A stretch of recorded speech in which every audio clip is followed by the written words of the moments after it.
Alright, Reds, welcome to United Insight, where passion meets perspective. I'm So, and if you love Manchester United content, previews, reviews, and pure football talk, make sure to subscribe and drop a like. Now, let's talk about the weekend. It's Tottenham versus Manchester United, and this one's a big game considering that we have an international break coming up after this.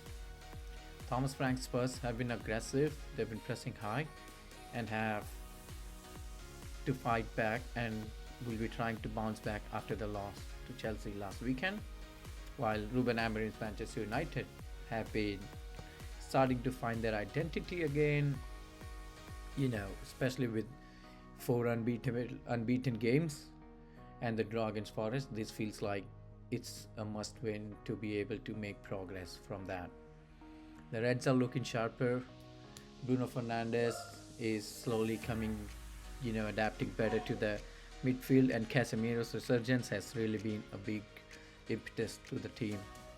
Cunha and Mbuemo, Ahmad, I think they've been really sharp, electric, causing chaos to a lot of the opposition defense. So let's just hope that they keep continuing this from here on. And the question is again, can United finally make an impact away from home this weekend? Let's break it all down, from form to tactics to scores to predicted 11s, and let the players who would decide this game. Let's go United! Let's take a look at the form heading into this clash. For Manchester United, the momentum's been building. We are unbeaten in our last 4 Premier League games, with wins over Brighton, Liverpool, Sunderland, and the draw against Forest last weekend. That's a solid run. 10 points from 12, especially given how we started the first 5 games. This looked far from achievable. But now we are scoring goals, the team's looking like the playing style's coming together, which is going to bode well for the future games for this team.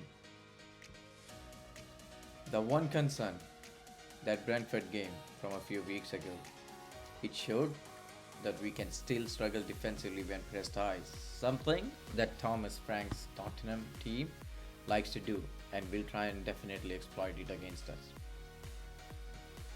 As for Tottenham, it's been a mixed story. In the last 5 games, they have 3 wins, 1 draw, and a close defeat to Chelsea. But their 3-0 win at Everton and a strong performance versus Villa will show that they are dangerous and they can counter quickly. Confidence-wise, they'll want to respond, especially after dropping points against Chelsea in front of their home fans. So, both teams come in with belief, but also a few question marks. United, with the point to prove, to get into the top 4 and try and start making gaps between them and the bottom half of the table. United are chasing consistency. Spurs are trying to rediscover their home dominance. This is going to be a cracker. Now let's talk about how these two teams actually play. So starting with Tottenham. Under Thomas Frank, they have found success through structure, discipline, and quick reaction play. They love to sit deep, absorb pressure, and strike fast on the break. Pretty much what his Brentford teams used to do. It's not very flashy, but it's effective. The defensive line has stayed compact. Romero and Veen key in organizing that back line, and their biggest weapon has been set pieces. They have scored crucial goals from corners and free kicks lately. The downside for their team is at home, when they are asked to take control, they get uncomfortable looking at their playing style.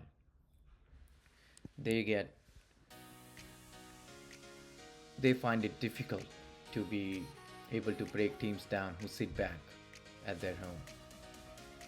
On the other side, for our team, Manchester United, this is a team that's built on tactical flexibility and intensity, which we can see in the last few weeks. Amorim has been adjusting his formations week by week and finding what works for each of his opponents. They look most dangerous when transitioning. Quick 1-2s, fast wide plays with Ahmad and Mbuemo, especially on the right hand side. They have looked aggressive and they can press right after losing the ball. Players like Bruno has also contributed a lot with respect to how he's adapted to his new role in the team. Mbuemo and Cunha have thrived in this system, with Casemiro sitting and shoring the defense. Players like Mbuemo, Cunha, they can really make the opponents look shaky at times. The only issue being again is conceding too many soft goals, which they just have to shore it up and be tight and defense. And that is why I feel like there's some changes that need to happen in this team from last game, but the playing style and the intensity just needs to be up there. So in short, Spurs are compact and reactive. United are fired up, flexible, and look explosive. Whoever controls the team and the tempo probably controls the match.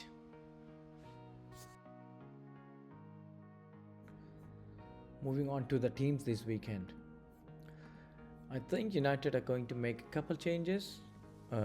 Dello has to be substituted. He cannot play on that left side winger, fullback anymore. He has to be taken out of the team to get his confidence, maybe train better, and make his part again. I think Ruben Amorim has always relied on Harry Maguire for games in away from home, especially against the top 6 or the so-called top 7-8 teams in the league. Other than that, I think Bruno, Casemiro just pick themselves in the midfield.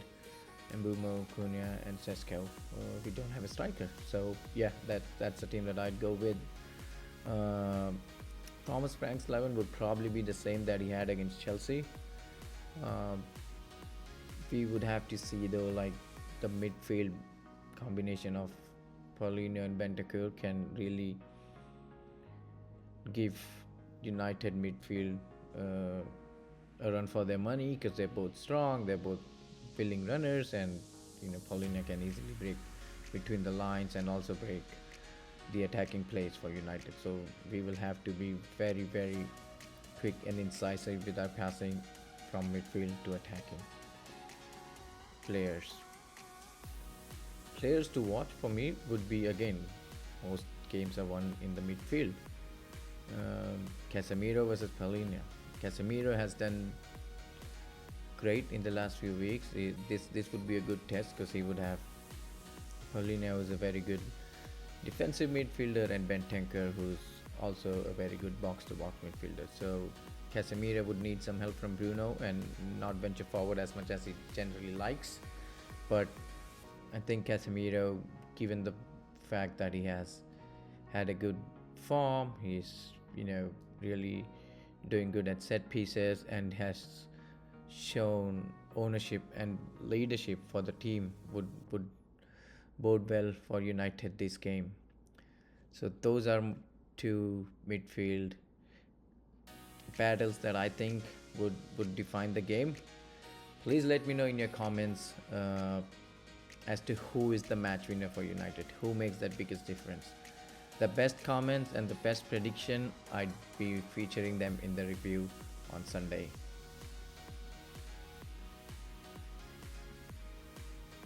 My score prediction is a comfortable 2-1 win for Manchester United. I would like to see Sesko score, but I believe that Cunha would be a big impact player in this game. So let me know about your thoughts, your comments. If you like a video, please don't forget to smash that like button, subscribe, and keep following for more updates about Manchester United. United, let's go.